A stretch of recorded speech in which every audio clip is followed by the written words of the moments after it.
The stagecoach lurched to a halt in front of the Rhyolite saloon just as the first snow began to fall, and Ruth Anderson stepped down into the Nevada dust with a letter clutched in her gloved hand, and fear wrapped tight around her heart. December 1885 brought a cold that most folks in Rhyolite had never experienced, the kind that seeped through wooden walls and made even the hardiest miners huddle closer to their fires. Ruth pulled her worn traveling cloak tighter, scanning the muddy street with eyes that had seen too much hardship for someone who had just turned 22. The town sprawled before her in haphazard fashion, buildings thrown up quickly to serve the silver miners who had flooded this corner of Nevada 3 years earlier. She had come here with nothing but the clothes on her back, $17 sewn into her hem, and a secret that grew heavier with each passing week. The saloon doors swung open, releasing a wave of warmth and the smell of tobacco and whiskey. Ruth hesitated, knowing a respectable woman would seek lodging elsewhere, but the only hotel she had seen looked even less inviting. A man stumbled out, nearly knocking into her, and she stepped back quickly. "Watch yourself, miss," a deep voice said from her left. Ruth turned to see a tall man in a worn leather coat and dusty hat, his face weathered by sun and wind but his eyes kind. He was perhaps 27 or 28, with dark hair that touched his collar, and a strong jaw shadowed with several days of stubble. This time of evening, the boys coming out of McGinty's place are not always steady on their feet. "Thank you for the warning," Ruth said, her voice steadier than she felt. "I am looking for somewhere to stay, somewhere respectable." The man studied her for a moment, taking in her quality cloak that had seen better days and the determination in her face. "Mrs. Henderson runs a boarding house 2 streets over. She is particular about her tenants, but if you have references and can pay, she will take you in. I am Davis Walker, by the way. I work the Triple J Ranch about 5 miles north of town." "Ruth Anderson," she replied, meeting his eyes briefly before looking away. There was something in his gaze that made her feel exposed, as if he could see through the careful lies she had been constructing since leaving St. Louis 3 weeks earlier. Davis tipped his hat. "I will walk you to Mrs. Henderson's if you would like. This town is mostly decent folks, but a woman traveling alone should be careful." Ruth knew she should decline, should maintain the distance she had promised herself she would keep from everyone in this new place. But the street was growing dark, and the cold was beginning to penetrate her cloak in earnest. "That would be kind of you, Mr. Walker." They walked in silence for a few minutes, Davis carrying her small trunk as if it weighed nothing. The snow was falling harder now, coating the rough buildings and turning the mud into a treacherous slick surface. Ruth nearly slipped twice, and the second time Davis caught her elbow, steadying her with a gentle grip. "You picked an interesting time to arrive in Rhyolite," he said. "We do not usually get snow like this until January, if we get it at all. Some of the old-timers are saying it is going to be a hard winter." "I did not have much choice in the timing," Ruth said, then immediately regretted revealing even that small detail. She had resolved to keep her past firmly locked away, to invent a simple story that would satisfy curiosity without inviting too many questions. Davis seemed to sense her reluctance to elaborate. "Mrs. Henderson's place is just ahead, that house with the green door. She serves a good breakfast and keeps a clean establishment. Her husband died in a mining accident 2 years ago, and she has been running the boarding house ever since." The house was indeed respectable, a 2-story wooden structure that looked more substantial than most of the buildings in Rhyolite. Davis knocked on the door, and after a moment it opened to reveal a stout woman in her 50s with sharp eyes and a no-nonsense expression. "Davis Walker, what brings you into town on a Tuesday evening?" she asked, then noticed Ruth standing behind him. "And who is this, Mrs. Henderson?" "This is Miss Ruth Anderson. She just arrived on the evening stage and is looking for lodging. I thought your establishment would be the most suitable place in town." Mrs. Henderson's eyes traveled over Ruth, taking in every detail with practiced assessment. "Come inside, both of you, before you freeze.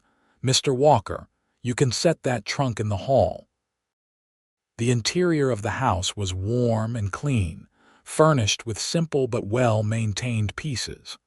A parlor opened off the entrance hall, and Ruth could see a fire crackling in the fireplace.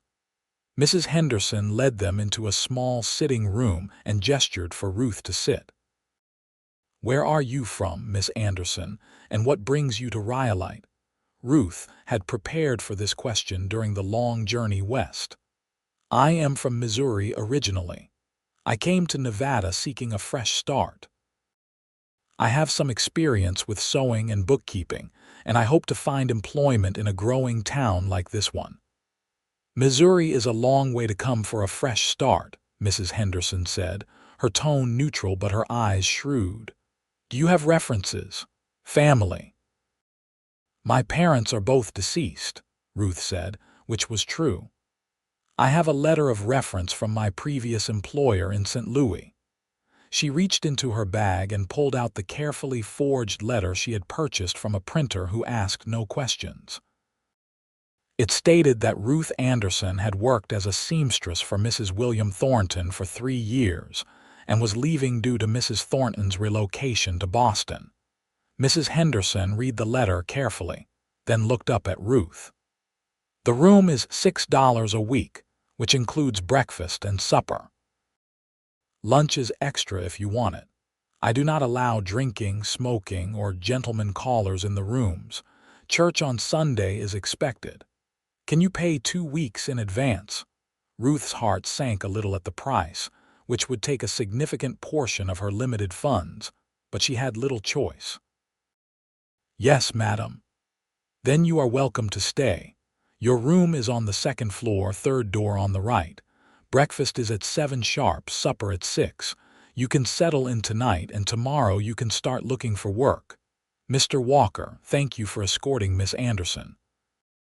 Would you like some coffee before you head back?" "That would be welcome, thank you," Davis said. Mrs. Henderson bustled off to the kitchen, leaving Ruth and Davis alone in the sitting room.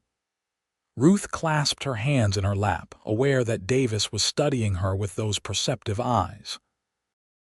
"I hope you find Rhyolite to your liking," he said. "It is rough around the edges, but there are good people here.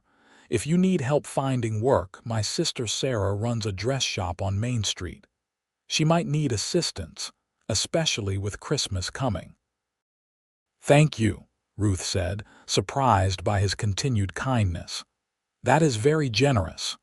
"We take care of newcomers here," Davis said simply. "This town was built by people seeking new opportunities. Most folks understand what it means to start over." His words carried a weight that suggested he knew something about starting over himself. But before Ruth could respond, Mrs. Henderson returned with coffee and thick slices of bread with butter. They sat in companionable silence for a few minutes, the warmth of the fire and the food beginning to thaw the chill that had settled into Ruth's bones. When Davis finally stood to leave, he paused at the door.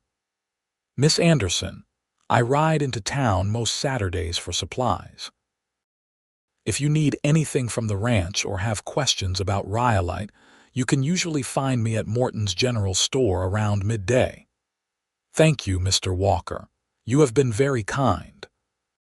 He tipped his hat and stepped out into the swirling snow, and Ruth watched through the window as his tall form disappeared into the darkness.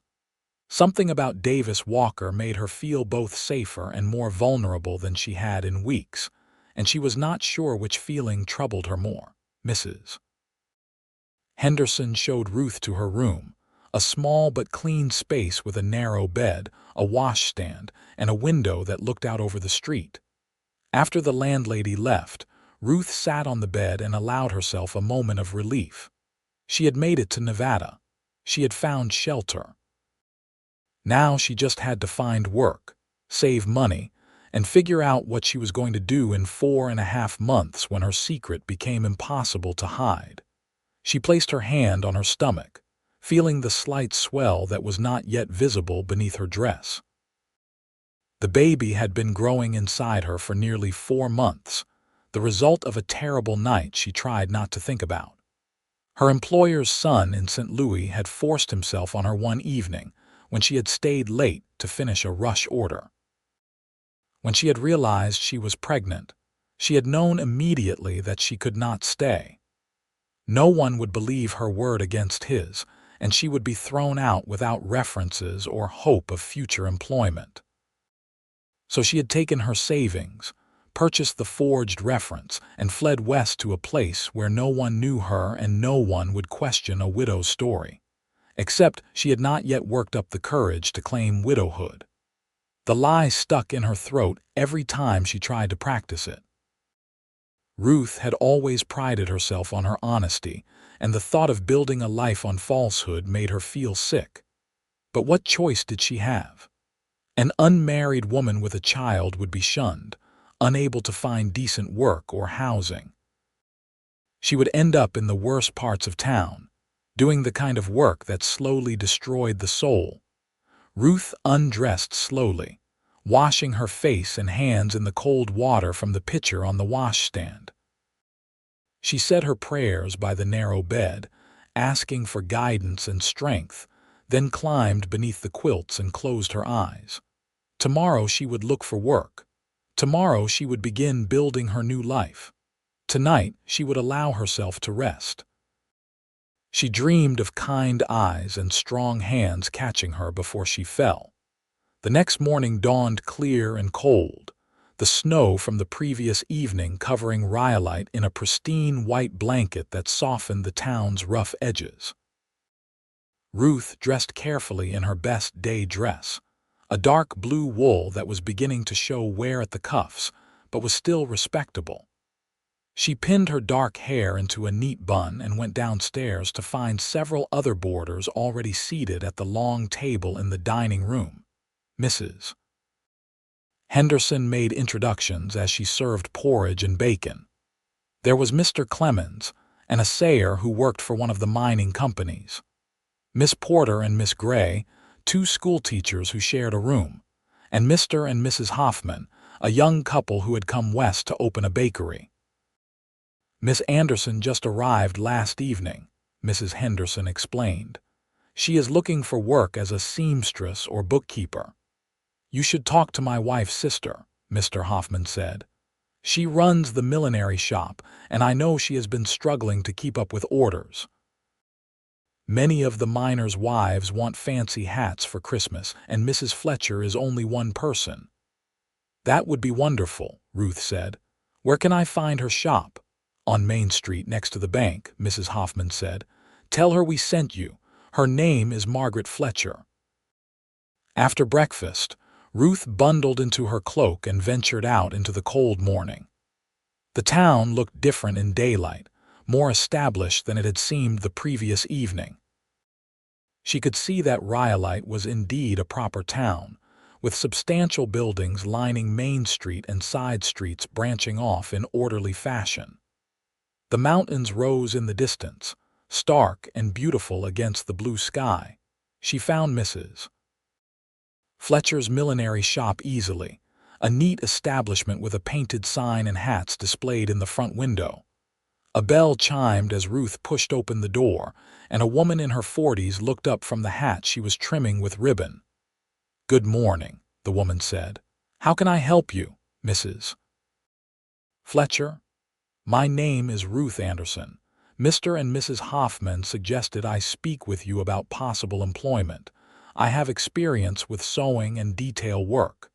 Mrs. Fletcher set down the hat and studied Ruth with interest. Experience with millinery specifically? No, madam, but I am a quick learner. I worked as a seamstress in St. Louis for 3 years, doing everything from basic alterations to complex embroidery. I understand the importance of precision and quality. Can you start immediately? I have 12 orders that need to be completed before Christmas, and I am falling behind. I can pay 60 cents a day, 6 days a week. The work is Monday through Saturday, 8 in the morning until 6 in the evening with a half hour for lunch. Ruth quickly calculated in her head.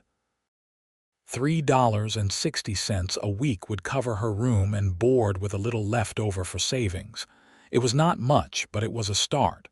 Yes, I can start immediately. Good. Let me show you what needs to be done. For the next hour, Mrs.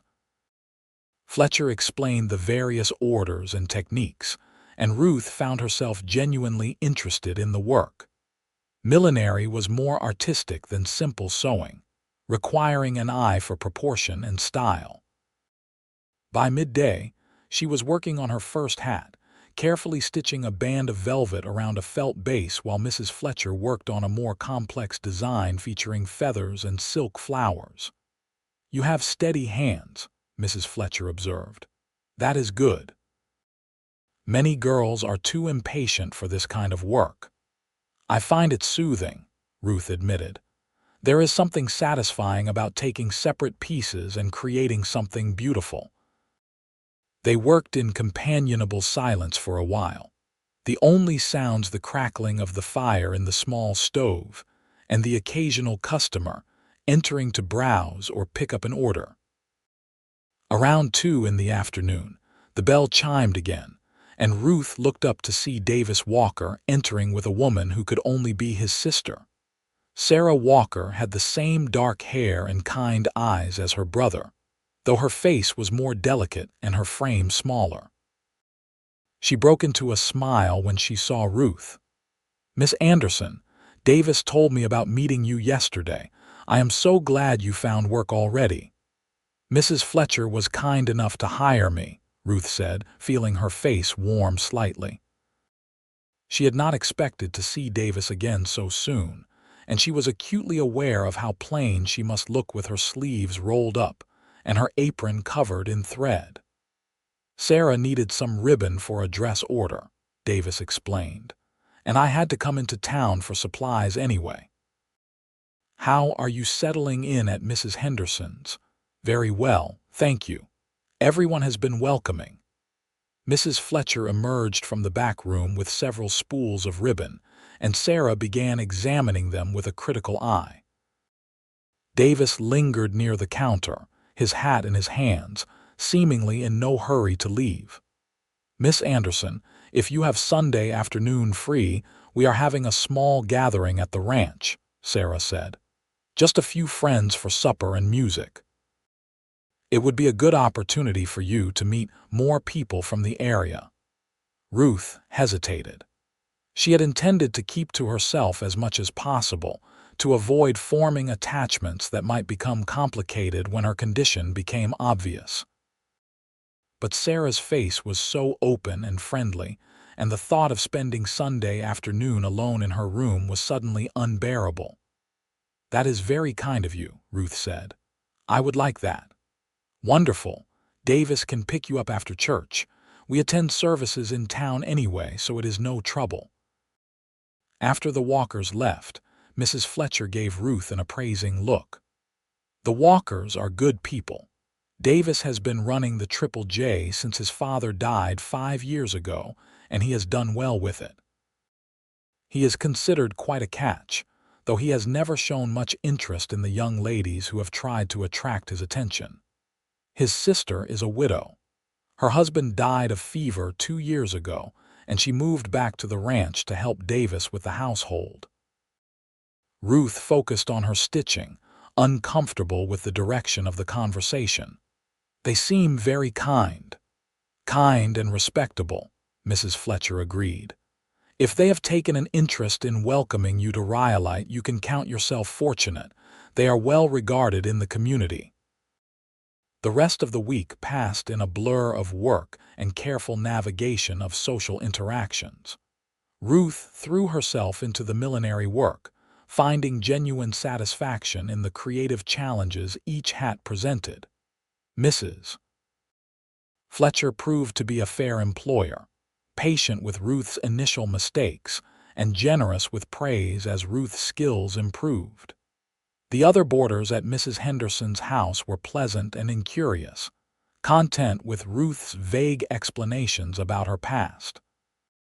But as Sunday approached, Ruth found herself growing increasingly nervous about the gathering at the Walker Ranch. She told herself it was foolish to worry, that she was simply being invited as a neighborly gesture. Yet she could not quite forget the way Davis had looked at her that first evening, or the kindness in his voice when he spoke to her. Sunday morning brought another light snow, and Ruth dressed with particular care in her best dress, a deep green wool that her mother had helped her make 2 years earlier. It was one of the few reminders she had of home, and wearing it made her feel closer to the woman who had raised her to value honesty and integrity. The irony was not lost on Ruth that she was now living a life built on omission and half-truths. The service at the small church was simple but heartfelt, led by a circuit preacher who visited Rhyolite twice a month. Ruth sat with Mrs. Henderson and the other boarders, very aware of Davis and Sarah Walker sitting 3 rows ahead. Several times she caught Davis glancing back at her, and each time she quickly looked away, her heart beating faster than it should. After the service, Davis approached with Sarah at his side. "Are you still able to join us this afternoon, Miss Anderson?" "Yes, thank you." "Excellent. Our ranch is about 5 miles out, so we should leave soon to arrive in time for Sarah to prepare supper. I brought the wagon, so the ride will be comfortable enough despite the cold." The wagon was indeed more comfortable than Ruth had expected, with a bench seat and blankets to ward off the chill. Sarah kept up a steady stream of conversation as they drove, pointing out landmarks and sharing stories about the area. Ruth learned that the Triple J Ranch had been established by the Walker family's father 10 years earlier, that it ran mostly cattle with some horses, and that Davis was considered one of the most skilled horsemen in the county. "He is too modest to tell you himself," Sarah said with obvious affection, "but last year at the county fair, he won every riding competition he entered. Men come from 3 counties over to buy horses he has trained." "Sarah, Miss Anderson does not need to hear about all that," Davis said, though Ruth could hear the pleased embarrassment in his voice. The ranch itself took Ruth's breath away. The buildings were well maintained, clustered around a main house that was larger and more substantial than she had expected. Corrals spread out behind the house, containing several horses that lifted their heads to watch as the wagon approached. The mountains rose dramatically in the background, their peaks white with snow. "It is beautiful," Ruth said softly. "Our father chose this spot carefully," Davis said. "Good water, good grass, and protected from the worst of the winter winds. It took years to build it up, but it was worth it." Inside, the house was warm and surprisingly refined. Sarah had decorated with care, and while the furnishings were simple, they were well made and arranged to create a welcoming atmosphere. A fire blazed in the large stone fireplace, and the smell of baking bread filled the air. "Make yourself comfortable, Ruth," Sarah said. "I hope you do not mind that I am using your given name. It seems silly to be formal when we are going to be friends."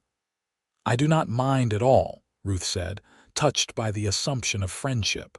Other guests began arriving within the hour. There was Tom Preston, a neighboring rancher in his 30s who clearly admired Sarah, though she seemed oblivious to his attention. His sister, Caroline, came with him, a cheerful woman of about 25 who immediately drew Ruth into conversation. John and Mary Sutton, an older couple who owned the land to the east, arrived with their son Robert, a young man close to Ruth's age who worked as a deputy sheriff. The gathering was exactly what Sarah had promised: simple, warm, and welcoming. They ate a supper of roasted chicken, potatoes, and fresh bread, followed by an apple pie that Sarah had made that morning. Afterward, Caroline played the piano that stood in the corner of the parlor, and several of the guests sang. Ruth, who had a pleasant voice, was coaxed into joining, and soon the house rang with music and laughter. Through it all, Ruth was acutely aware of Davis.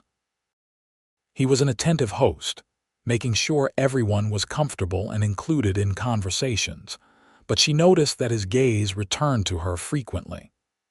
When Caroline struck up a lively tune and Tom asked Sarah to dance, Davis approached Ruth with an almost shy expression. "Would you care to dance, Miss Anderson? I should warn you that I am better with horses than dance steps." "I am not much of a dancer myself," Ruth admitted, "but I would be happy to try." His hand was warm and steady as he led her through the simple steps, and Ruth found herself relaxing for the first time in months. The secret she carried felt lighter somehow, less overwhelming. For a few precious moments, she allowed herself to imagine what it might be like to truly belong here, to be part of this community without the weight of shame and fear. "You are smiling," Davis observed. "I am glad. When I first met you, you looked so serious. Worried, even." Ruth's smile faltered slightly. "I suppose traveling alone can make one cautious. If something is troubling you, you know you can talk to people here," Davis said. "We take care of our own in Rhyolite. Whatever brought you west, whatever you are running from, you do not have to face it alone." His perception startled Ruth so much that she missed a step and stumbled. Davis caught her easily, steadying her with hands that lingered a moment longer than strictly necessary. "I am sorry," Ruth said. "I am clumsier than I thought." But Davis was watching her with those kind, knowing eyes, and Ruth had the unsettling feeling that he saw more than she wanted to reveal. She was relieved when the song ended, and she could make an excuse to help Sarah in the kitchen. "Are you all right?" Sarah asked as Ruth began drying dishes. "You look flushed." "Just warm from dancing," Ruth said, which was partially true. Her heart was racing, though whether from the dancing or Davis's words, she was not entirely sure.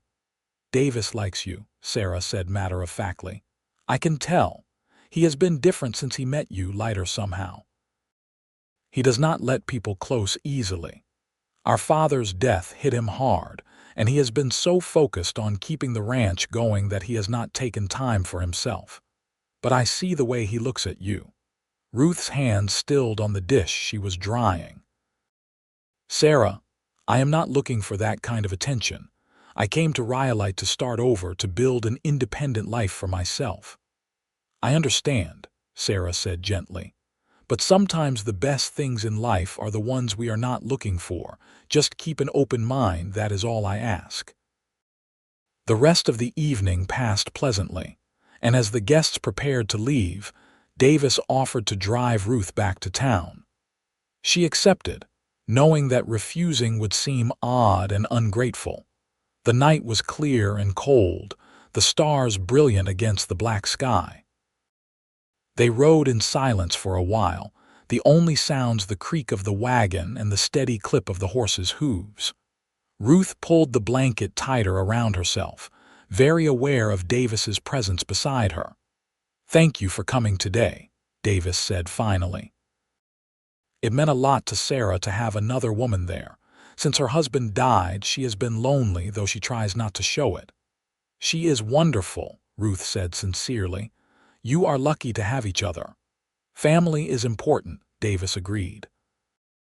"When our parents died, Sarah and I only had each other. It taught us the value of loyalty, of standing by the people you care about no matter what." Ruth heard the unspoken message in his words and felt her throat tighten with emotion. She wanted to tell him everything, to unburden herself of the secret that grew heavier each day. But fear held her back. Fear of judgment, of rejection, of losing this fragile new beginning before it had truly started. "Davis," she said softly, "you do not really know me. You do not know what I might be hiding." He turned to look at her, his face serious in the moonlight. "I know enough. I know you are kind and hardworking. I know you are brave to have come so far on your own. I know that you are running from something, but I do not believe you are running from anything you did wrong. Am I right?" Ruth could not answer, tears suddenly burning in her eyes. Davis reached over and took her hand, his grip warm and reassuring. "Whatever it is, Ruth, you do not have to tell me until you are ready. But I want you to know that you have friends here. You are not alone." They reached town too soon, and Davis helped Ruth down from the wagon in front of Mrs. Henderson's boarding house. He held her hand a moment longer than necessary, his thumb brushing across her knuckles in a gesture that made Ruth's breath catch. "Good night, Ruth," he said softly. "I will see you Saturday when I come to town." Ruth watched him drive away, her hand still warm from his touch, her heart full of emotions she could not name. She climbed the stairs to her room and sat by the window, looking out at the snow-covered street. For the first time since discovering she was pregnant, she allowed herself to hope that maybe, somehow, everything would work out. The weeks before Christmas passed quickly, filled with work and the gradual establishment of routines and friendships. Ruth proved herself invaluable at the millinery shop, and Mrs. Fletcher began teaching her more advanced techniques. Sarah visited several times a week, always finding an excuse to stop by and chat. Tom Preston and his sister Caroline included Ruth in their social circle, inviting her to church suppers and small gatherings. And Davis came to town every Saturday without fail, always making time to stop by the shop and see how Ruth was doing. Sometimes he brought small gifts: apples from the ranch's orchard, a book he thought she might enjoy, a scarf that Sarah had knitted. Ruth treasured each one, even as she told herself not to let her feelings grow deeper, but it was impossible not to care for Davis Walker. He was everything a good man should be: honest, hardworking, thoughtful, and kind. He treated everyone with respect, from the wealthiest rancher to the poorest prospector. He had a dry sense of humor that surfaced at unexpected moments, making Ruth laugh when she had thought herself too tired or worried to find joy in anything. By mid-January, Ruth was nearly 5 months along, and her dresses were becoming uncomfortably tight around the waist. She had begun wearing looser clothing and a shawl that helped disguise her changing shape, but she knew she could not hide her condition much longer. The knowledge filled her with dread. She had saved a little money, but not nearly enough to support herself and a child. Once Mrs. Fletcher discovered the truth, Ruth would lose her job. Mrs. Henderson would likely throw her out. She would be destitute, alone, and about to give birth in a town that would judge her harshly. The anxiety kept her awake at night, making her tired and short-tempered during the day. Mrs. Fletcher noticed and began watching Ruth with concern. Sarah commented that Ruth looked pale and asked if she was feeling well. Ruth made excuses about the winter weather and being tired from work, but she could see the worry in her friend's eyes. On a Saturday afternoon in late January, Davis came to the shop as usual, but this time he asked if Ruth would take a walk with him. She agreed, grateful for the excuse to leave the close confines of the shop for a while. They walked toward the edge of town, where the buildings gave way to open land and the mountains stretched toward the sky. "Ruth, I need to talk to you about something," Davis said, his voice serious. "I have been patient, giving you time to settle in and feel comfortable here. But I cannot continue to pretend that I do not see what I see." Ruth's heart began to pound, her mouth going dry with fear. "What do you mean?" Davis stopped walking and turned to face her, taking both her hands in his.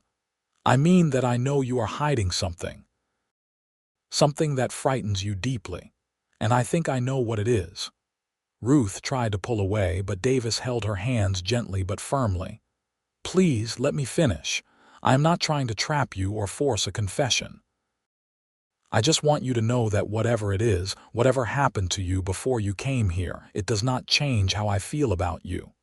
"Davis, you do not understand," Ruth whispered, tears beginning to stream down her face. "You cannot possibly understand." "Then help me understand," he said. "Trust me enough to tell me the truth." Ruth looked into his eyes and saw nothing but kindness and concern. Something inside her broke, the careful control she had maintained for months finally shattering. "I am with child," she said, the words tumbling out in a rush. "I am 5 months pregnant. The child is not the result of any relationship or marriage. I was violated by my employer's son in St. Louis. When I realized I was pregnant, I knew I had to leave. No one would believe my word against his, and I would be thrown out without hope of supporting myself. So I came west to start over, thinking I could pass myself off as a widow and perhaps keep my shame hidden. But I could not bring myself to lie about a husband who never existed, and now my condition is becoming impossible to hide." The words hung in the cold air between them, and Ruth waited for Davis to drop her hands to step back in disgust or disappointment. Instead, he pulled her into his arms, holding her as she sobbed against his chest. "Ruth," he said softly, his voice rough with emotion, "you have nothing to be ashamed of. What was done to you was a crime and a sin, but it was not your fault. Do you understand me? You did nothing wrong." "The world will not see it that way," Ruth said, her voice muffled against his coat. "An unmarried woman with a child is a scandal, regardless of how the child was conceived. I will lose everything. My job, my room, my reputation. I do not know what I am going to do." Davis pulled back just enough to look down at her, his hands coming up to cup her face. "You are going to marry me," he said. "We will say the child is mine, that we married quietly in town and you are moving to the ranch. No one will question it, and your child will have a name and a father who will love and protect them." Ruth stared at him, unable to comprehend what he was saying. "Davis, I cannot ask that of you. The sacrifice would be too great. You would be bound to me, to a child that is not yours, all because of my misfortune." "You are not asking," Davis said firmly. "I am offering, and it would not be a sacrifice, Ruth. These past months of getting to know you have been the happiest I have had in years. I had begun to hope that you might come to care for me as I have come to care for you. This changes nothing about how I feel, except perhaps to make me more certain that I want you in my life." "But what if I cannot love you the way a wife should love a husband?" Ruth asked desperately. "What if I am too broken, too damaged by what happened?" Davis's eyes softened and he brushed a tear from her cheek with his thumb. "Then we will give it time. We will build trust and friendship, and maybe love will grow from that. And if it does not, well, I would rather have you in my life as a friend and companion than not have you at all." Ruth searched his face, looking for any sign of doubt or resentment, but found only sincerity. "Why?" she whispered. "Why would you do this for me?" "Because you deserve better than what life has given you so far," Davis said simply. "Because I care about you and want to help you.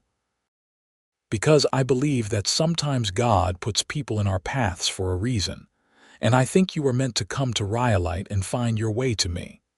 And because I would be proud to be the father of your child, to give them a good life and a family that loves them." Ruth felt something shift inside her, a wall she had built around her heart beginning to crumble.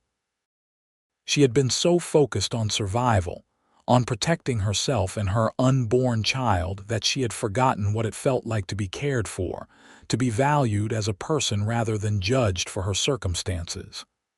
"I do not know what to say," she admitted. "Say yes," Davis said. "Let me help you. Let me be the man who stands beside you and tells the world that you are worth everything." Ruth took a shaky breath, then nodded. "Yes, yes, I will marry you." Davis smiled, an expression of such genuine joy that it transformed his face. He bent and kissed her forehead gently, a gesture of tenderness that made Ruth's eyes fill with fresh tears. "We will do this properly," he said. "I will talk to Reverend Matthews tomorrow and arrange for the wedding as soon as possible. You should probably give your notice to Mrs. Fletcher this week. We will tell people we have been courting quietly and decided not to wait. Given that folks have seen us together regularly, it should not surprise anyone." "What about Sarah?" Ruth asked. "She will want to know the truth." "We will tell her together," Davis said. "She will understand, and she will be thrilled to have you as a sister. She has been hoping I would settle down for years." They walked back to town slowly, making plans and discussing details. Ruth felt as if she were moving through a dream, unable to quite believe that her desperate situation had transformed so quickly into hope. She had come to Rhyolite expecting nothing but hardship and struggle, and instead she had found kindness, acceptance, and now a future she had not dared to imagine. When they reached Mrs. Henderson's boarding house, Davis took both her hands again. "Ruth, I want you to know something. This marriage may be starting for practical reasons, but I intend to be a good husband to you. I will respect you, provide for you, and protect you and the baby. And I hope that in time we will build something real and lasting together." "I hope so too," Ruth said softly. "I care about you, Davis. I am not sure if it is love yet, but I know that you are the best man I have ever known. Thank you for listening. Thank you for not turning away. Thank you for saying nothing changes how you feel." Davis smiled and squeezed her hands. "Get some rest. Tomorrow is the start of our new life together." Ruth watched him walk away, then went inside and climbed the stairs to her room. She sat on the bed, placing her hand on her stomach where the baby was beginning to make its presence known with small flutters of movement. "We are going to be all right," she whispered. "We have found someone who will take care of us." That night, she slept better than she had in months. The next few days were a whirlwind of activity. Davis spoke with Reverend Matthews and arranged for a simple ceremony to be held on Friday afternoon. Ruth gave her notice to Mrs. Fletcher, who was surprised but pleased, especially when Davis came by the shop and formally asked for Ruth's hand in marriage according to proper custom. "I must say, Mr. Walker, you kept your courtship very quiet," Mrs. Fletcher said with a knowing smile. "But I am happy for you both. Miss Anderson is a wonderful young woman, and she will make you an excellent wife." Sarah's reaction was everything Davis had predicted. When they sat down with her on Tuesday evening and told her the whole story, she cried and hugged Ruth fiercely. "You brave, brave woman," Sarah said. "To have gone through all that alone and to have carried that burden in silence. I am so glad Davis found you, and I am thrilled to be gaining a sister and a niece or nephew." "You are not scandalized?"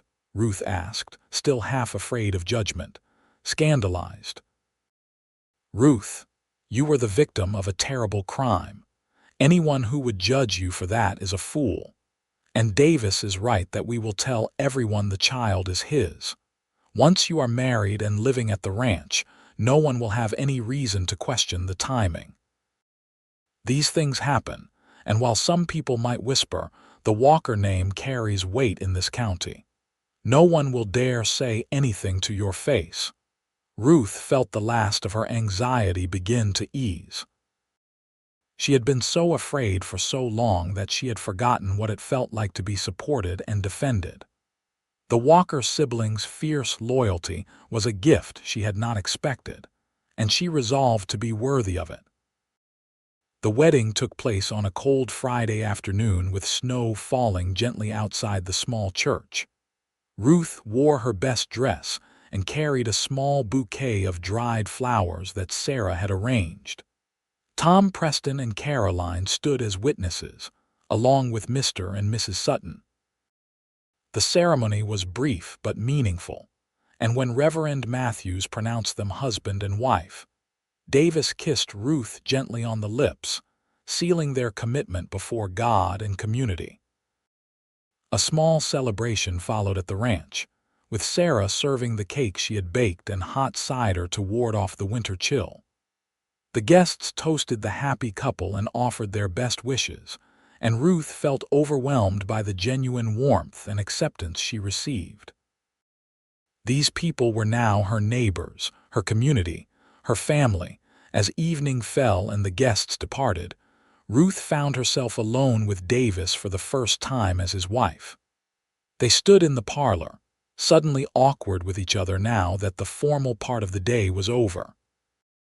"Sarah has prepared the main bedroom for us," Davis said quietly. "But if you would prefer separate rooms while we adjust to being married, I understand. There is no pressure, Ruth.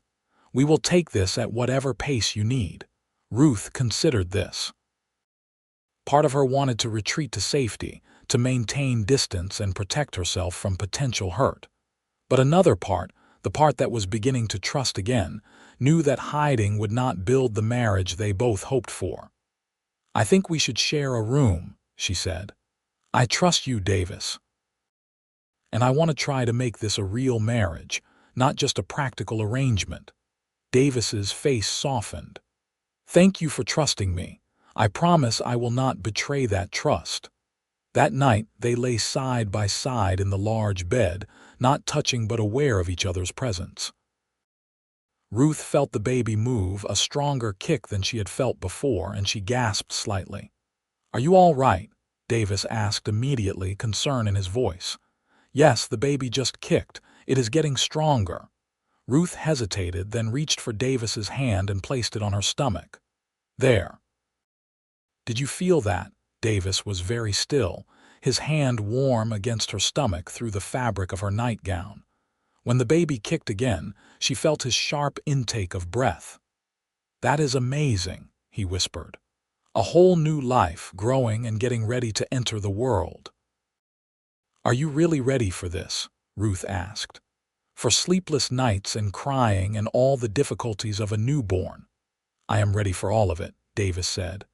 "I told you, Ruth. Nothing changes how I feel. This child will be ours in every way that matters." Ruth felt tears slip down her cheeks, but this time they were tears of gratitude and relief rather than fear. She curled onto her side, and after a moment, Davis curved his body around hers, holding her gently as she drifted into sleep. The next weeks settled into a new routine. Ruth learned the rhythms of ranch life, helping Sarah with the household tasks and beginning to prepare for the baby's arrival. Davis was patient and attentive, always making sure Ruth was comfortable and had everything she needed. He never pushed for physical intimacy beyond the gentle affection they had established, seeming content to let their relationship develop naturally. Ruth found herself falling into an easy companionship with her husband. They talked for hours in the evenings, sharing stories about their childhoods and dreams for the future. Davis told her about his parents and growing up on the ranch, about the hard work and occasional loneliness, but also the satisfaction of building something lasting. Ruth opened up about her own past, about her mother's death when she was 16 and her father's passing 2 years later, about the struggle to support herself in St. Louis, and the constant worry about money and safety. "You never have to worry about those things again," Davis told her one evening as they sat by the fire. "This ranch is doing well and I have saved carefully. You and the baby will always be provided for, no matter what happens." "Nothing is going to happen to you," Ruth said quickly, superstition making her want to ward off any bad fortune. Davis smiled and took her hand. "I am not planning on going anywhere, but it is important to me that you know you are secure. I have already been to see the lawyer in town and changed my will. Everything is left to you, with Sarah as guardian if anything happened to you before the child is grown. You are family now, Ruth, the most important person in my life." The words warmed Ruth from the inside out. She squeezed his hand, feeling the calluses from years of ranch work, and realized with some surprise that she did not want to imagine life without him. Somewhere in the past weeks, her gratitude and respect had transformed into something deeper. She was falling in love with her husband. The realization should have frightened her, given what she had been through, but instead it filled her with quiet joy. Davis had given her space to heal, had shown her through consistent action that not all men were like the one who had hurt her. He had proven himself trustworthy, kind, and deserving of her heart. That night, as they lay in bed, Ruth turned to face Davis in the darkness. "Davis, I need to tell you something." "What is it?" he asked, immediately alert. "I am happy," Ruth said simply. "For the first time in months, I am truly happy. And it is because of you. Because you listened when I told you my secret and said nothing would change how you felt. Because you have been patient and gentle and good. Because you make me believe that maybe I deserve something better than fear and shame." Davis reached out and cupped her face, his thumb tracing the line of her cheekbone. "You deserve everything good, Ruth. Everything." She closed the distance between them and kissed him, tentative at first but growing more confident when she felt his gentle response. He kissed her slowly, carefully, letting her set the pace and never pushing for more than she was ready to give. When they finally pulled apart, both were breathing hard. "I think I am falling in love with you," Ruth whispered. "I know I am already in love with you," Davis replied. "I have been since that first night when I saw you standing in front of Maginty's saloon, looking fierce and frightened and determined all at once. I did not understand it then, but I knew you were going to be important to me." They kissed again, and this time when Davis pulled her closer, Ruth went willingly, finally ready to trust him completely.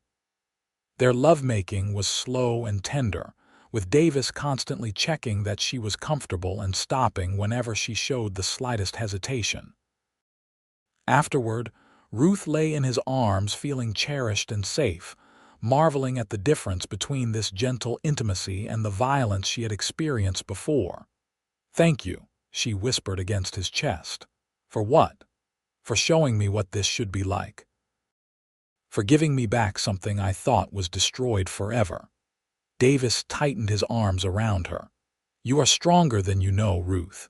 You survived something terrible and still found the courage to start over. I am honored that you chose to build your new life with me." They fell asleep entwined, and when Ruth woke in the morning to find Davis watching her with love in his eyes, she knew without doubt that she had found where she belonged.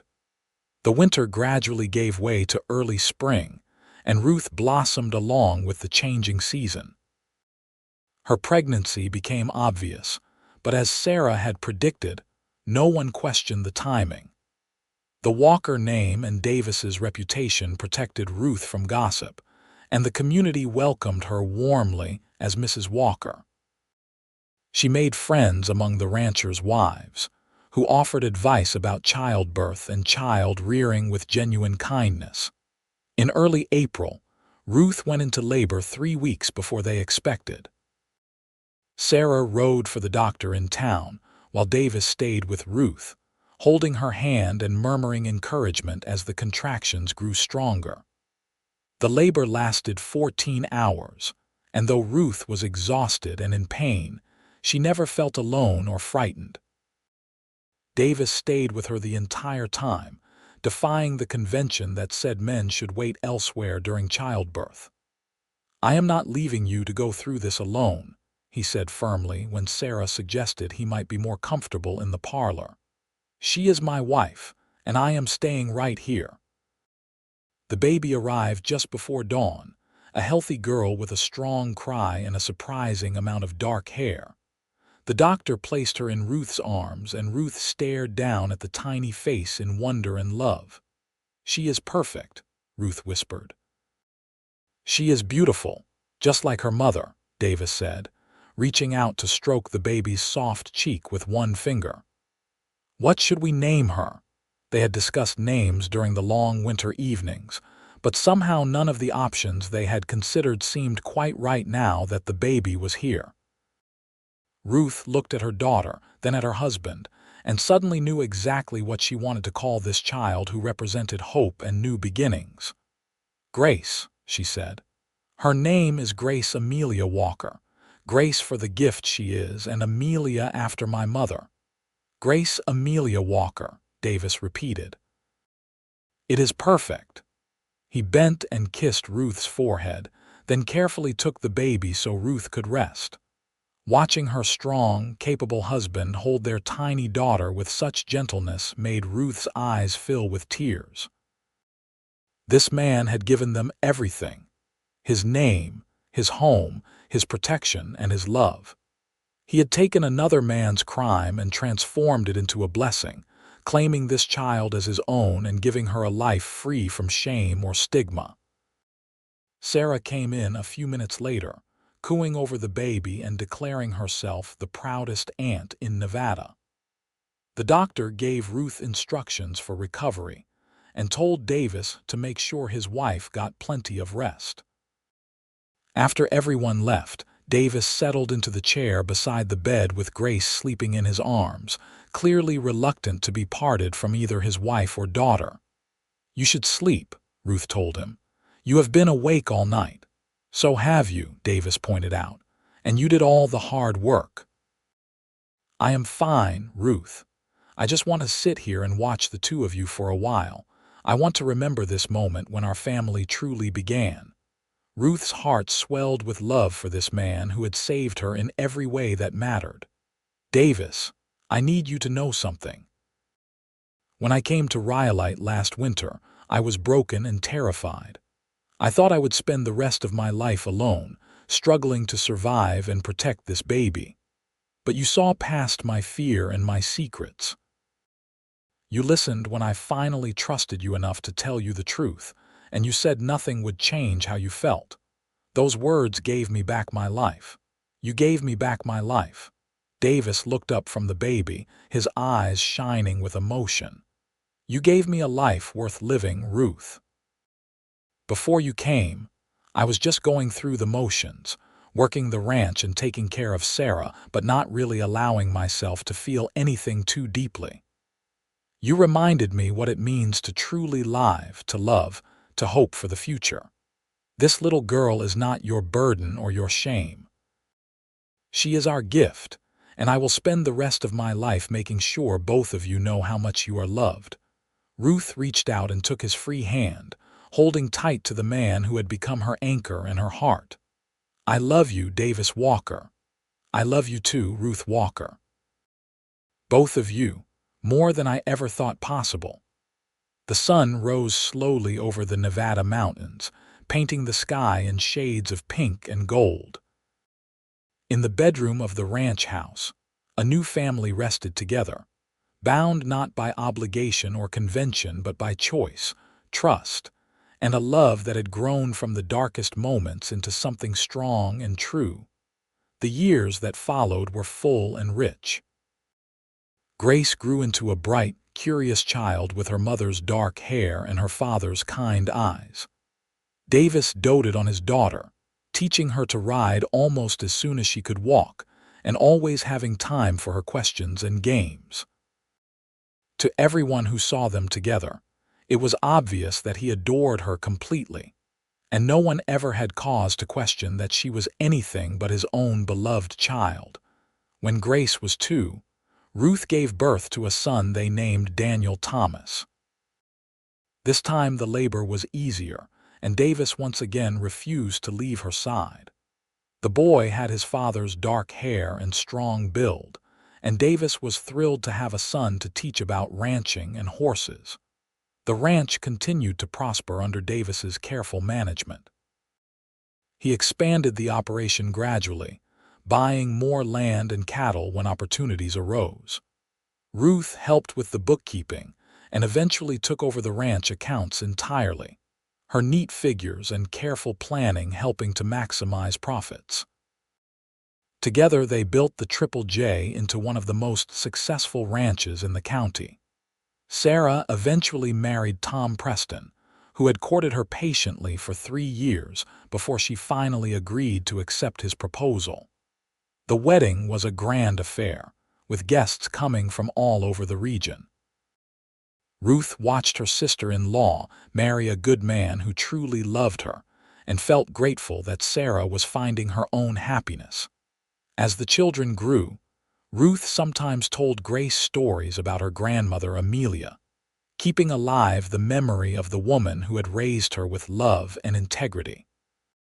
She never told Grace the truth about her conception, seeing no reason to burden her daughter with knowledge that could only bring pain. As far as Grace knew, Davis was her father in every way, and Davis never gave her reason to think otherwise.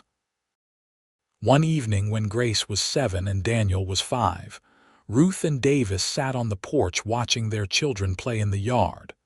The sun was setting over the mountains, and the air was warm with the promise of summer. "You ever regret it?" Ruth asked quietly.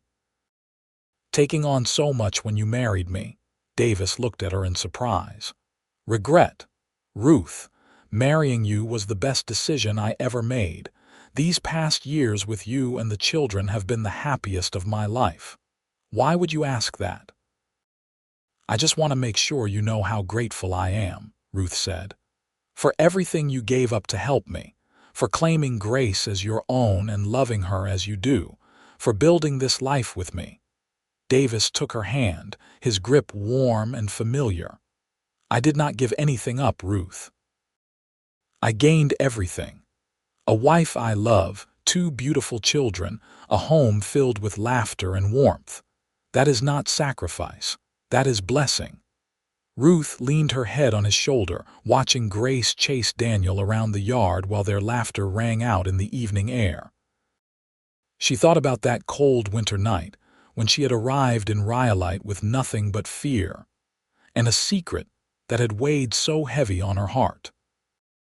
She thought about the kind stranger who had helped her find lodging, who had seen past her careful walls to the desperation beneath, who had offered his name and protection without hesitation. "You remember what you said when I told you the truth about the baby?" Ruth asked. "You said nothing would change how you felt. Those words saved me, Davis. They gave me the courage to believe I deserved better, to trust you to build this life we have." "I meant every word," Davis said. "Then and now. Nothing could change how I feel about you, Ruth. You are the love of my life." They sat in comfortable silence as the sun dipped below the horizon and the first stars appeared in the darkening sky. From inside the house, they could hear Sarah's voice calling the children in for supper.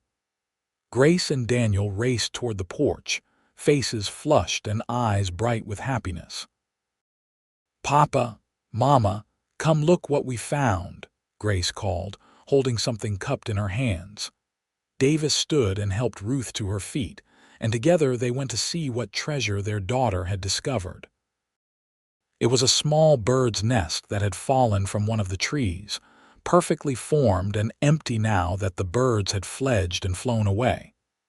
"It is beautiful," Ruth said, examining the intricate weaving of twigs and grass. "The birds worked so hard to build a safe home for their babies." "Just like you and Papa built our home," Grace said with the simple wisdom of childhood. "To keep us safe and happy."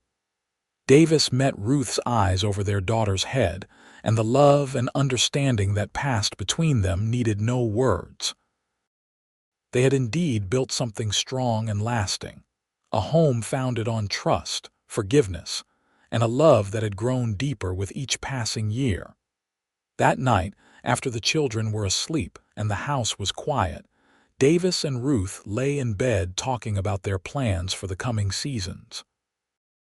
They discussed adding a new barn, buying more breeding stock, and possibly hiring another hand to help with the increased workload. But eventually the conversation turned, as it often did, to the children and their hopes for their future. "Grace is so bright," Ruth said.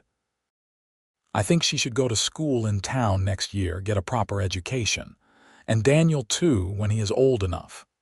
Agreed, Davis said. I want them to have opportunities we never had. Grace especially should have choices, not feel limited because she is a girl. You are a good father, Ruth said softly. To both of them. I watch you with Grace and I see how patient you are, how you encourage her curiosity and never make her feel less important than Daniel. Some men would not treat a daughter that way, especially one who was not born to them. She is born to me in every way that matters, Davis said firmly. The day she was born, when I held her for the first time, she became mine. My daughter, my responsibility, my joy. Blood does not make a family, Ruth. Love does, choice does, commitment does. And I chose to be Grace's father the moment I asked you to marry me. Ruth turned in his arms, pressing her face against his chest. I love you so much. Sometimes I still cannot believe how lucky I was to find you, or how you found me, standing in front of that saloon looking lost and scared. Not luck, Davis said. Providence. We were meant to find each other, Ruth. I truly believe that. Two broken people who helped each other heal and built something beautiful together. Were you broken too? Ruth asked, surprised. You always seemed so strong, so sure of yourself. I was lonely, Davis admitted. My parents were gone, Sarah was grieving her husband, and I felt the weight of responsibility for the ranch and everyone who depended on it. I worked from dawn until dark, but I was not really living. I was just existing, going through the motions. Then you arrived, and suddenly everything had color and meaning again. You reminded me what I was working for, what truly mattered. You gave me a reason to build a future instead of just maintaining the present. They held each other in the darkness, two people who had found in each other exactly what they needed. Ruth thought about how far she had come from that desperate woman who had fled St. Louis with nothing but fear and determination. She had built a good life here in Nevada, with a husband who loved her, children who thrived, and a community that accepted and respected her. The shame and terror that had once defined her existence had been transformed into strength and joy. The seasons continued their endless cycle, and the Walker family grew and prospered along with the land they worked. Grace proved to be as intelligent as her mother had predicted, excelling in school and showing a particular aptitude for mathematics. Daniel grew strong and capable, following his father around the ranch and learning everything he could about horses and cattle. Both children were secure in the love of their parents and the stability of their home. When Grace was 10, she came to Ruth one day with a serious expression on her young face. "Mama, Jenny Pritchard at school said something strange today. She said I do not look like Papa, that I must take after your side of the family. But I do not remember you ever talking about your family having dark hair and eyes like mine." Ruth's heart clenched with old fear, but she kept her voice calm. "You look like my mother. I have told you that before. She had dark hair and brown eyes just like yours." "But Papa has dark hair too," Grace pointed out, "so I could look like either of you." "Exactly," Ruth said, relieved that her daughter had found her own logical explanation. "You are a perfect blend of both of us." Grace seemed satisfied with this answer and skipped off to play with Daniel. But the conversation reminded Ruth that secrets, even well-intentioned ones, could be complicated. That evening, she discussed it with Davis. "You think we should tell her the truth when she is older?" Ruth asked. "I do not want her to find out by accident or hear it as gossip." Davis considered this carefully. What would telling her accomplish, other than burdening her with knowledge that might hurt her? I am her father in every way that matters. She has never known anything else. Why complicate that with information about a man who did something terrible to her mother and has no place in our lives? But what if someone else tells her? What if somehow the truth comes out? Who would tell her? You and I know, and Sarah knows. That is all. Everyone else truly believes Grace is mine because that is what we told them, and because it is true in every way except biology. Unless you or I tell her, there is no way for her to find out." Ruth recognized the wisdom in his words. Grace was happy and secure, confident in her identity as a Walker and her place in the family. Why risk damaging that with revelations about her conception? The circumstances of a child's beginning did not define who they became, and Grace was thriving under the love and care of the parents who had chosen to raise her. "You are right," Ruth said. "She is your daughter, Davis. She has always been your daughter. That is all she needs to know." Years passed, bringing changes and challenges as all years do. The ranch continued to expand, and Davis became respected not just in their county but throughout the region as a fair dealer and skilled rancher. Ruth became involved in the community, helping to establish a lending library in Rhyolite and serving on the church council. Together, they were seen as pillars of the community, a model of what a strong marriage and family should be. Grace grew into a beautiful and intelligent young woman, graduating from the local school at 16 and expressing interest in becoming a teacher herself. Davis and Ruth supported this ambition, arranging for her to attend a teacher's college in Carson City. It was hard to let their daughter go, but they were proud of her independence and determination. Daniel, now 14, had become his father's right hand on the ranch, capable of handling many tasks independently. He idolized Davis and wanted nothing more than to follow in his footsteps, eventually taking over the Triple J when Davis was ready to step back.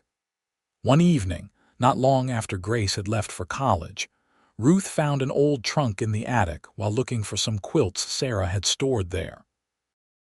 Inside were Davis's parents' belongings, carefully preserved.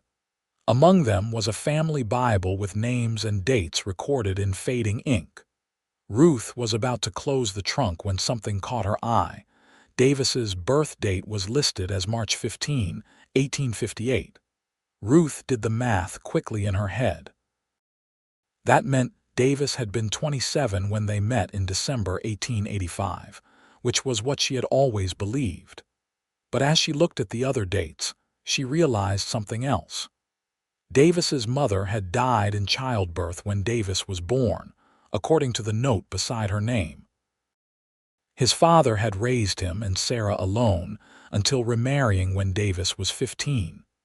Ruth sat back on her heels, struck by a realization she had never fully considered before.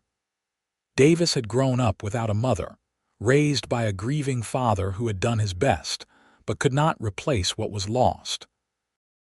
No wonder he had been so understanding of Ruth's situation, so willing to step in as a father to a child who needed one.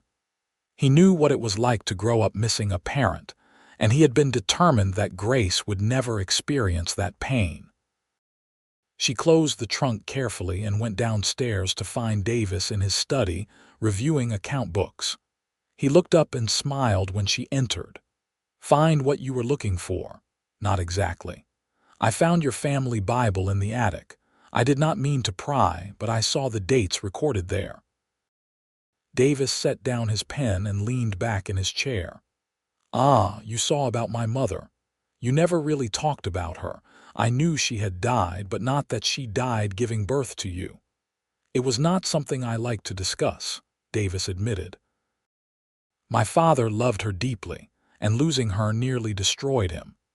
He did his best to raise Sarah and me, but there was always a sadness in him, a part that never fully healed. I watched him struggle with grief for years before he finally found peace with my stepmother. It taught me something important about love and loss and the choices we make." "What did it teach you?" Ruth asked softly. "That love is worth the risk," Davis said. "That the possibility of pain should not stop us from opening our hearts. That family is not just about blood, but about the people we choose to cherish and protect." My father could have remained bitter and closed off after my mother died, but instead, he eventually opened his heart again. And my stepmother chose to love children who were not born to her, to be a mother to Sarah and me, even though she came into our lives when we were nearly grown. Ruth understood now with perfect clarity why Davis had been so ready to accept Grace, why he had never hesitated or questioned his decision to claim her as his own. He had lived the reality of chosen family, of love that transcended biology. He had known from personal experience that being a parent was about presence and devotion, not just blood ties. "I wish you had told me this before," Ruth said. "It explains so much about who you are, why you did what you did for me and Grace. Does it change anything?" Davis asked, standing and coming to put his arms around her. "It makes me love you even more," Ruth said, "which I did not think was possible." He kissed her then, deeply and thoroughly, the kiss of a man who knew the value of the woman in his arms. When they finally pulled apart, Davis kept his forehead pressed against hers. "You know what I realized the other day," he said. "We have been married for 15 years. 15 years of building this life together, of raising our children and working this ranch, and learning to love each other more deeply with each passing season.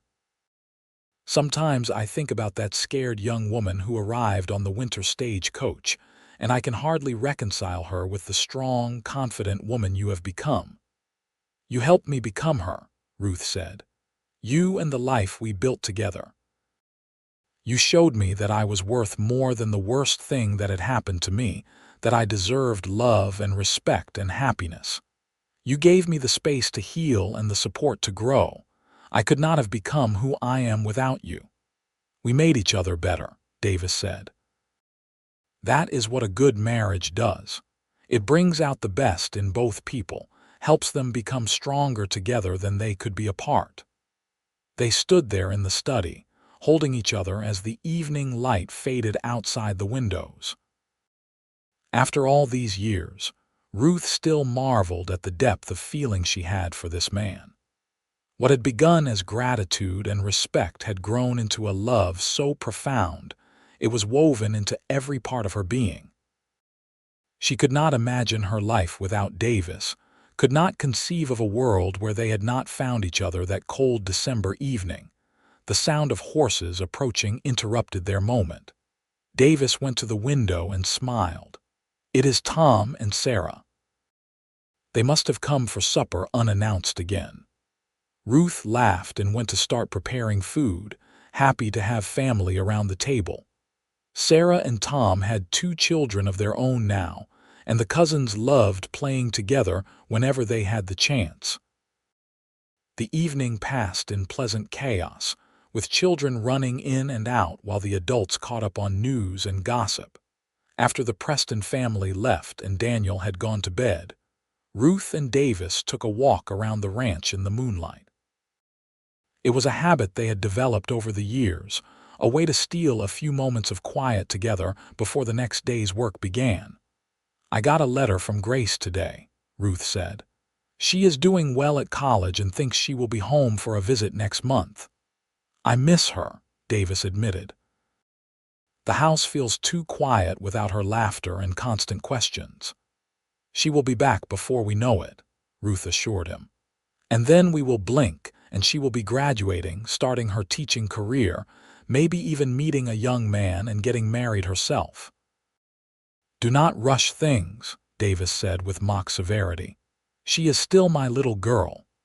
Ruth smiled, knowing that Davis would always see Grace that way, no matter how old she grew. His love for their daughter was absolute and unchanging, exactly as it should be. They walked in comfortable silence, taking in the familiar landscape of the ranch that had been their home for so many years.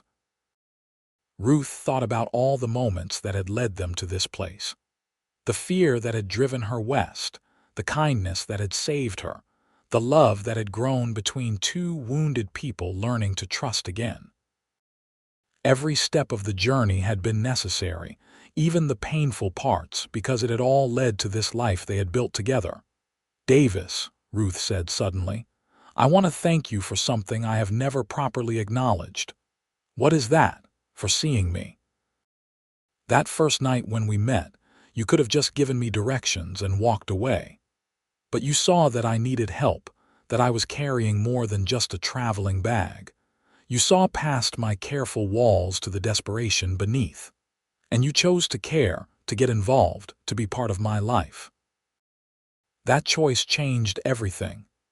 Davis stopped walking and turned to face her, his expression serious in the moonlight. "Ruth, I need you to understand something. I did not help you out of pity or obligation. From the moment I met you, I was drawn to you in a way I could not explain. There was something about your courage, your determination to survive despite impossible odds, that called to something in me. When you told me your secret, it did not change how I felt because I was already falling in love with you. I just had not admitted it to myself yet." "You loved me even then?" Ruth asked, surprised. "Before you knew about the baby, before we were married?" "I think part of me loved you from that first evening," Davis admitted. "Which is why it was so easy to say nothing would change how I felt when you told me the truth. My heart had already made its choice. The circumstances just gave me a reason to act on feelings that were already there." Ruth felt tears slip down her cheeks, moved by this revelation. All these years, she had believed that Davis had married her primarily to help her, that his love had grown gradually after their wedding. To learn that he had cared for her from almost the beginning, that his proposal had been motivated by love as much as compassion, shifted something in her understanding of their history. "I wish I had known," she whispered. "I wish I had understood that you wanted me, not just my situation to fix." "Would it have changed anything?" Davis asked gently. Ruth thought about it. "Maybe. Maybe I would have felt less like a burden and more like a partner from the start. But in the end, I suppose it does not matter. We found our way to love regardless of the path we took to get there." "Exactly," Davis said, pulling her close. "And look at what we have built. A marriage based on trust, respect, and genuine affection. Children who are happy and secure. A home that is filled with love. We did not take the conventional path, but I would not change a single thing about our journey." "Neither would I," Ruth said, meaning it with her whole heart. They returned to the house, checking on Daniel before retiring to their own room. As they got ready for bed, Ruth watched her husband moving through the familiar routines they had established over 15 years of marriage. She knew his habits as well as she knew her own, knew how he liked his coffee in the morning and which side of the bed he preferred. She knew the sound of his footsteps and the cadence of his breathing when he slept. These small intimacies of long marriage were precious to her, evidence of a life fully shared. When they finally lay down together, Ruth curled into Davis's side as she always did, her head resting on his chest where she could hear the steady beat of his heart. This was home, she thought. Not just the ranch or even the house they lived in, but this. The warmth of her husband's arms, the sound of his heartbeat, the knowledge that she was loved and cherished. "Davis," she said softly into the darkness. "MMM. Do you remember what I said that first night after we were married? When I thanked you for listening and saying nothing would change how you felt? I remember. I never told you what those words meant to me. They were not just about acceptance or even love. They were about being seen, truly seen with all my flaws and fears and mistakes, and being valued anyway. They told me that I was more than my circumstances, more than what had been done to me. They gave me back my sense of worth as a human being. That was the greatest gift you ever gave me, Davis. Not your name or your home or your protection, though all of those mattered. But the gift of showing me that I was worthy of love despite everything." Davis tightened his arms around her. "You were always worthy of love, Ruth. You just needed someone to see it and help you remember. They fell asleep holding each other, two people who had found in their union something rare and precious. Outside, the Nevada night stretched vast and silent, full of stars and possibility. Inside, the Walker family rested secure, built on a foundation of love that had begun with a stranger's kindness and grown into something unbreakable. The years continued to pass, bringing new joys and occasional sorrows as life always does. Grace graduated from Teachers College and returned to Rhyolite to teach at the local school, bringing fresh ideas and genuine passion to her work. She met and fell in love with a young lawyer named James Sullivan, a man who reminded Ruth and Davis of themselves, kind, principled, and deeply devoted to the woman he loved. Grace's wedding was a beautiful affair, held at the ranch on a perfect spring day. As Davis walked his daughter down the aisle, Ruth watched from her seat in the front row, tears streaming down her face. She remembered the desperate fear she had felt when she first realized she was pregnant with this child, the certainty that her life was ruined beyond repair. How wrong she had been. Grace had not been her ruin but her salvation, the catalyst that brought Ruth and Davis together and led to this beautiful life they had built. After the ceremony, Davis found Ruth standing alone near the barn, looking out at the mountains. He came up behind her and wrapped his arms around her waist. "Why are you hiding out here?" he asked. "I am not hiding. Just taking a moment to absorb it all. Our little girl is married and starting her own life. It makes me think about how quickly time passes, how precious these years have been." "They have been good years," Davis agreed. "The best of my life." Ruth turned in his arms to face him. "Davis, I need to tell you something important, something I have been thinking about for a long time." He looked concerned. "What is it?" "I want to tell Grace the truth about her conception," Ruth said. "Not to burden her, but because she deserves to know her full history. She is a grown woman now, married and starting her own family. If she ever has questions, if there are ever health concerns that require knowing her full background, she should have that information.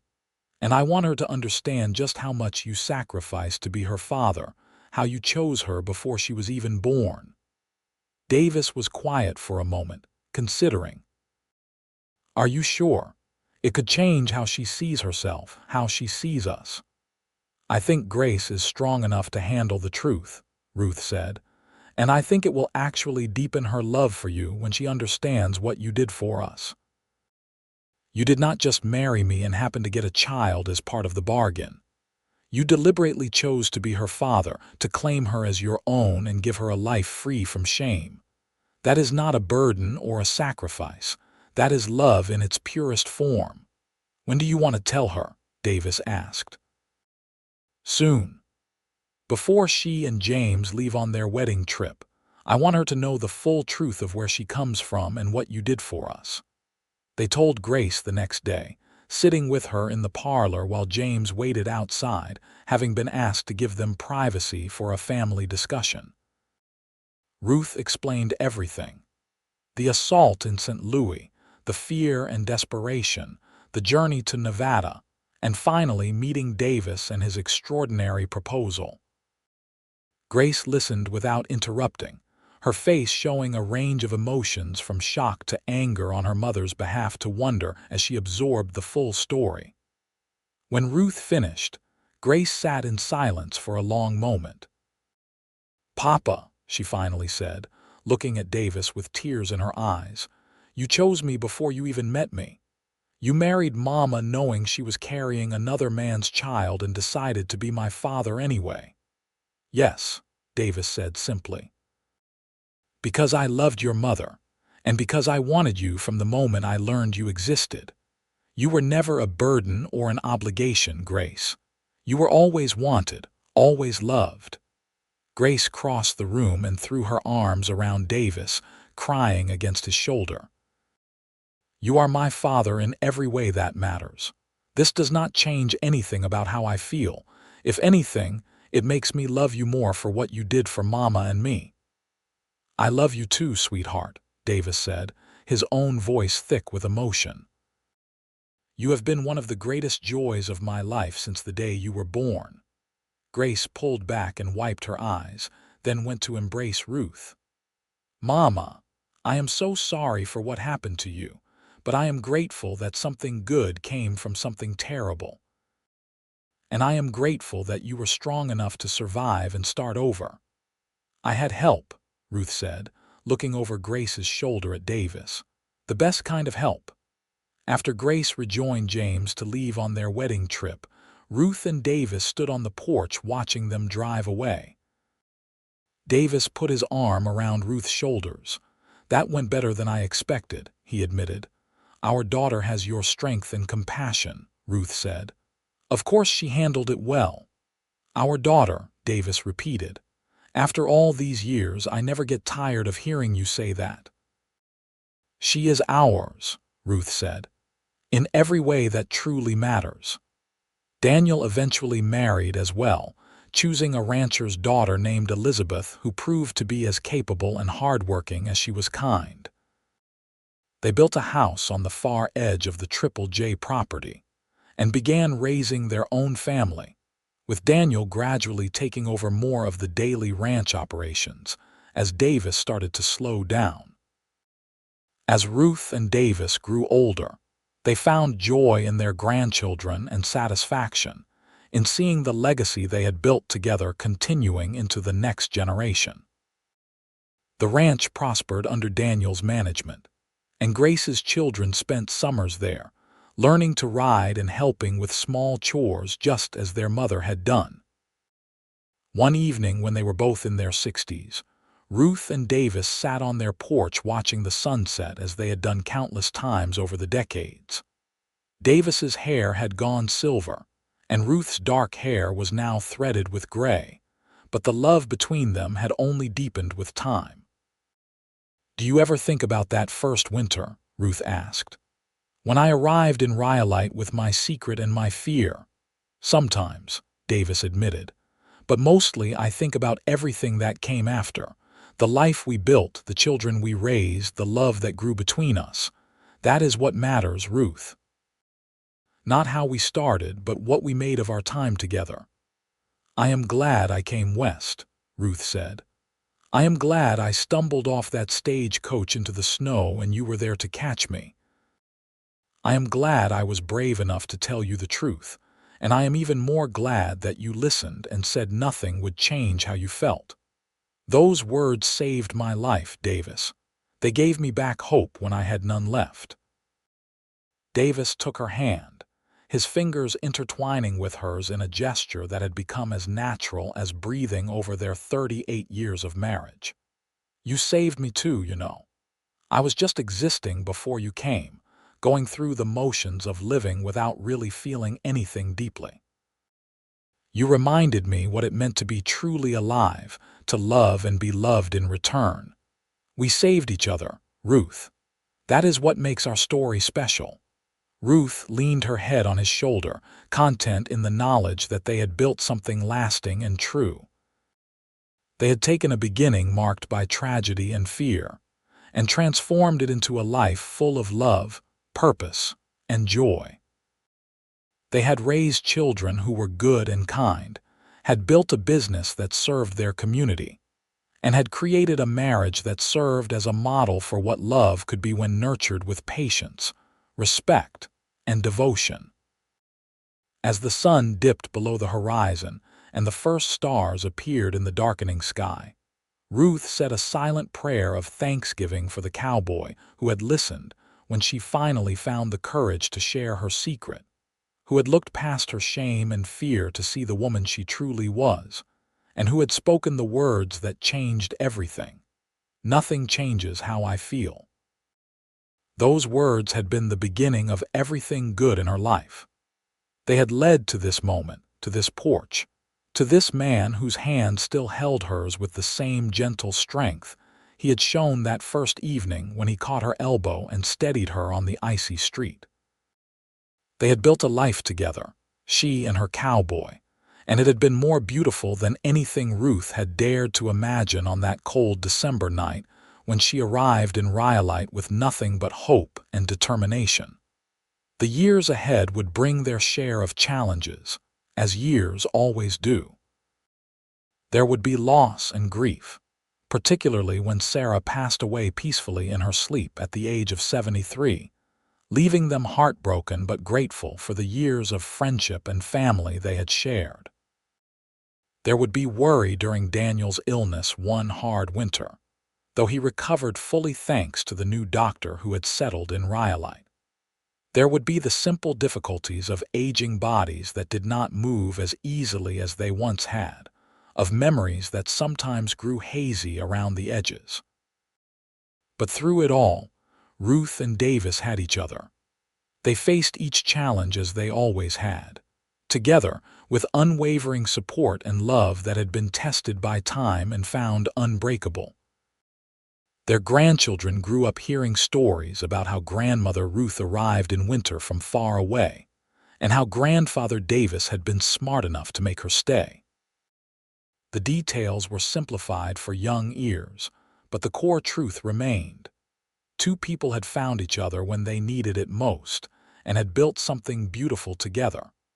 On their 50th wedding anniversary, the entire family gathered at the ranch for a celebration. Grace and James were there with their 3 children, now grown into young adults themselves. Daniel and Elizabeth brought their 4 children, including a new granddaughter who had been born just months earlier. Tom Preston's children and grandchildren came as well, the Preston and Walker families having been intertwined for so many years that the boundaries between them had long since blurred. As Ruth looked around the room at all the people who had come from her union with Davis, she felt overwhelmed with gratitude and awe.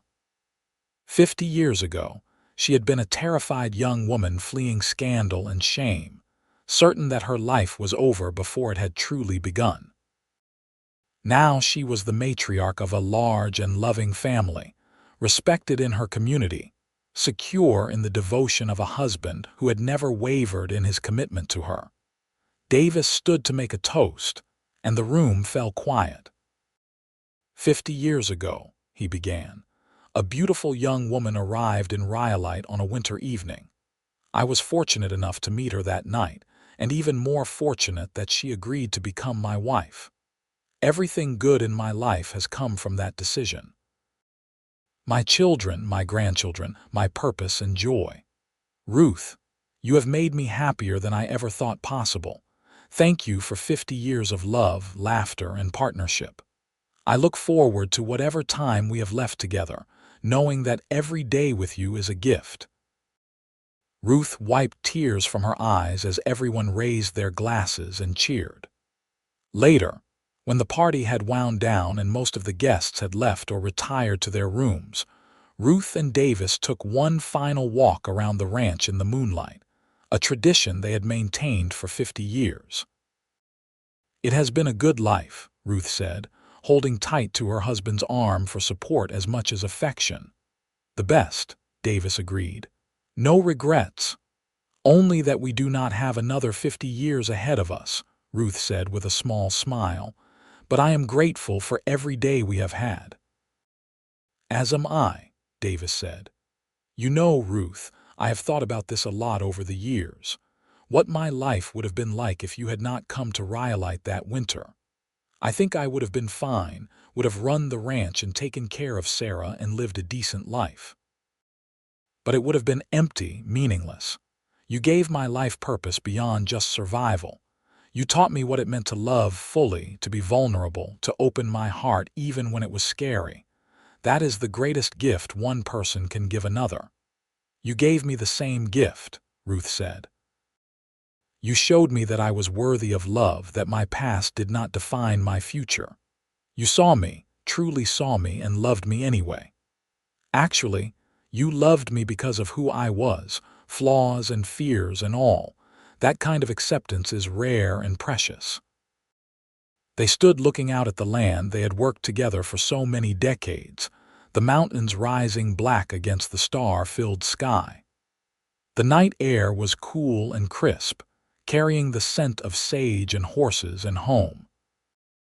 Ruth leaned into Davis's warmth, still amazed after all these years at how safe she felt in his presence, how completely she trusted him. "Remember what you said that day I told you about being pregnant?" Ruth asked. "When I explained everything and waited for you to turn away." "I remember," Davis said. "I told you nothing would change how I felt." "And it never did," Ruth said softly. "Through everything, through all the challenges and changes, your love never wavered. You have been my constant, Davis, my anchor and my home." "You have been mine too," Davis said. "We anchored each other, kept each other steady through storms. That is what a good marriage does." They stood in comfortable silence, two people who had loved each other through 50 years of life's joys and sorrows. As they finally turned back toward the house, Ruth sent up a prayer of thanksgiving for the cowboy who had listened to her secret and declared that nothing would change how he felt.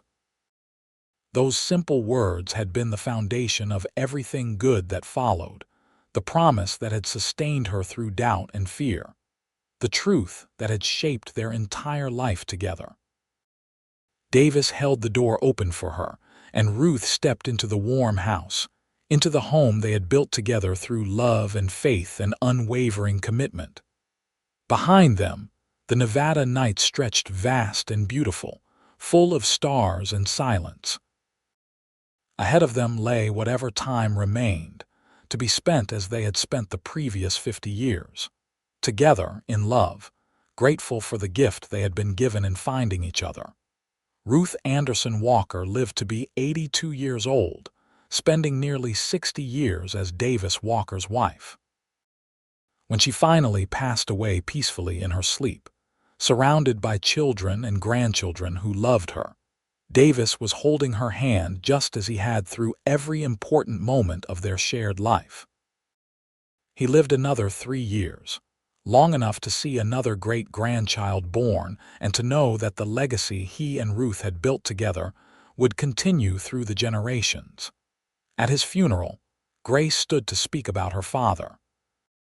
She told the assembled crowd about his kindness, his integrity, his devotion to family and community.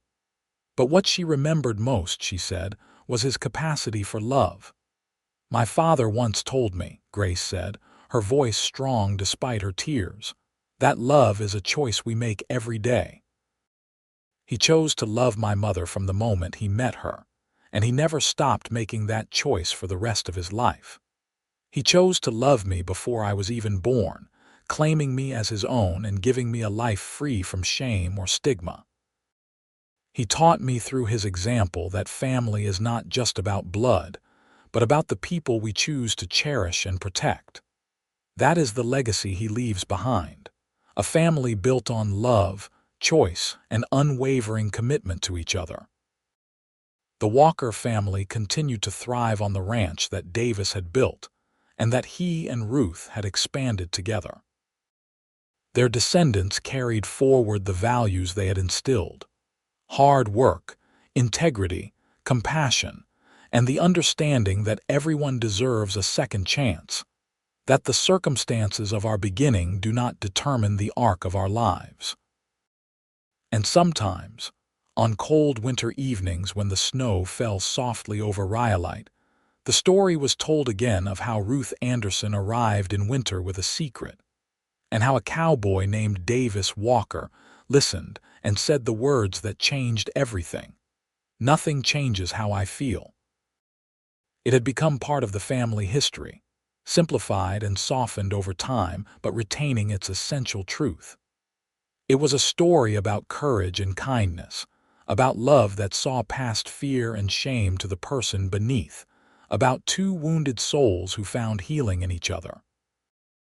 It was, in the end, exactly what it had always been: a love story. Not a perfect one, not one that started in the conventional way, but a true one built on honesty, trust, and a commitment that lasted a lifetime. And that, the Walker descendants knew, was the very best kind of love story there was.